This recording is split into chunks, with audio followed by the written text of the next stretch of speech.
guys, it's me Katie, and today I'm coming at you with another figure skating for beginners video. This video has been highly requested and I really wanted to make another video for you beginner skaters. Recently, I've become a coach at my Rink's Learn to Skate program, and I also do some private lessons with students. So in this video, I'm going to show you guys some of the things I've taught to my students and some things I've learned in my coaching journey to help you guys progress in this sport. If you want to do hockey or figure skating, these skating skills will definitely help you. So without any further ado, let's get right into the video. We are first going to talk about forward and backward swizzles. When you put them together, it's called a rocking horse, as you can see I am doing here. Something I tell my students is that there's something in the middle of your feet and you can't touch it. Also, that your feet are glued to the ground and you cannot lift them. For my students, I usually start with just the forward swizzle part. Once they have that down pretty good, I usually just tell them to go from their toes all the way back to their heels, making the swizzle the same size and same length as their forward swizzle. Before doing your moving forward and backward swizzles, I definitely recommend practicing the rocking horse standstill. I always tell my students to hug their heels together and then kiss their toes, and that really gives them an idea of where their feet should be. For forward and backward swizzles, you really don't want to make your swizzle too big so your legs slide out, but you also don't want to make your swizzle too small where you're not gaining any power, so practice and find your perfect swizzle size. For any swizzle you do, you should never lift your feet, so always think that your feet are glued to the ground and you can't lift them up. Right in the middle of your swizzle, when your feet are out, you should think of pumping. That will really help you gain speed, but practice this as you work on it.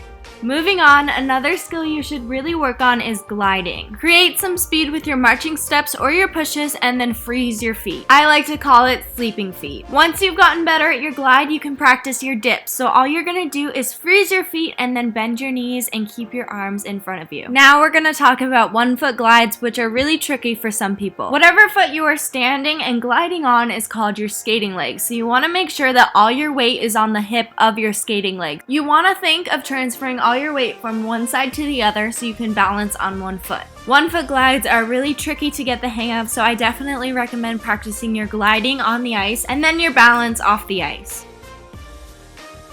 Next, we are going to be talking about scooter pushes, which is an exercise that you just use 1 foot to push. Scooter pushes really help you get stronger in your pushes and introduce a new way of skating. I tell my students to glue their inside foot down on the circle and then push with their outside foot. When you push, you really want to think of turning your foot out and pushing on your inside edge. If you are wearing figure skates, try not to push with your toe pick, try to push with your whole inside part of your blade. In between each scooter push, you really want to bring your feet together and then bend your knees and push out. Another thing to think of is you do not want to push too far back or too far to the side. Right in between is perfect. As you work on these scooter pushes and get better and stronger at them, they will definitely help your skating skills in general. Scooter pushes will also help you get stronger and better crossovers.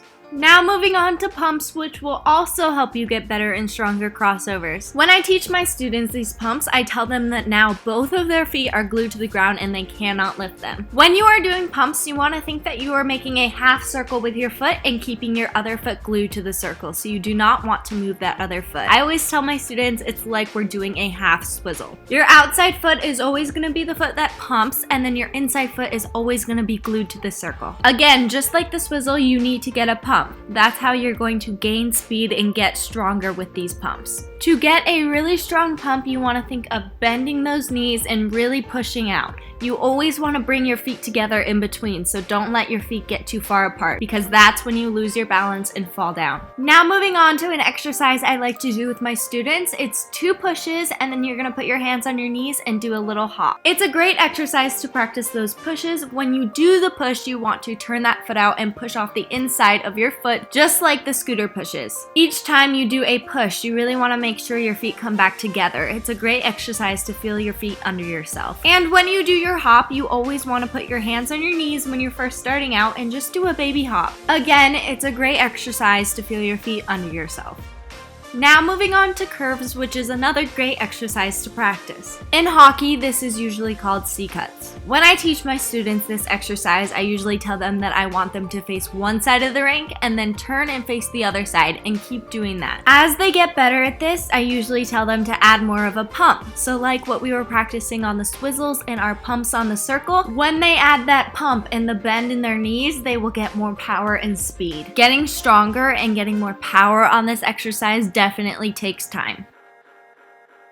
This next exercise is to help you with your crossovers. I usually call it sideways crossovers, and I usually do it on a line with my students. And if they have a hard time balancing, I do it at the boards with them. Crossovers are pretty tricky for most people because it's really hard to find where your weight should be when you're crossing over. When doing a crossover, it's very important to have some sort of a lean into the circle so you can cross over. It's really hard to cross over when you're straight up and down and there's no lean into the circle. As you can see on my crossovers, I am leaning over a bit so I can cross my foot over. The crossing over part is what most of my students do have a problem with, so thinking about that lean will really help you cross over. Another thing to think about when you are doing this exercise is you really want to keep your feet parallel, so straight, as you can see mine are. You don't want to turn your foot in or out in a weird way because that will make it very difficult to do a crossover. I do have a whole video on crossovers that I will link down below if you guys need help. Just always remember that these exercises take time, practice makes perfect, and I believe in all of you.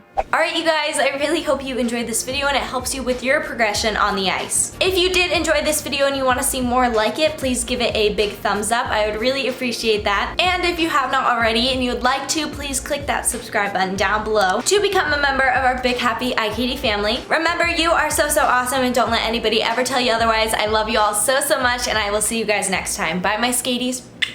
Missing someone,